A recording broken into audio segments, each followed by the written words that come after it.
অন্তর্বর্তীকালীন সরকারি উপদেষ্টা ও মানবাধিকার সংস্থা অধিকারের সাবেক সম্পাদক আদিলুর রহমান খান এবং পরিচালক নাসির উদ্দিন এলানকে ঢাকার সাইবার ট্রাইব্যুনালে দেয়া ২ বছরের কারাদণ্ডের সাজা ও অর্থদণ্ড বাতিল করে রায় দিয়েছেন হাইকোর্ট।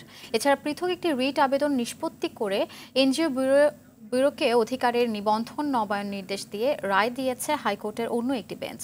২০১৩ সালের ৫ই মে মতিঝিলের শাপলা চত্বরে হেফাজতে ইসলামের সমাবেশে আইনশৃঙ্খলা রক্ষাকারী বাহিনীর অভিযান নিয়ে অসত্য বিকৃত তথ্য প্রচারের অভিযোগে আদিলুর ও নাসিরের বিরুদ্ধে মামলা হয়। ২০২৩ সালের সেপ্টেম্বরে তথ্য ও যোগাযোগ প্রযুক্তি আইনের ৫৭ ধারার এই মামলায় অভিযুক্ত দুজনকে ২ বছর করে কারাদণ্ড ও ১০,০০০ টাকা অর্থদণ্ড দেয় ঢাকা সাইবার ট্রাইব্যুনাল।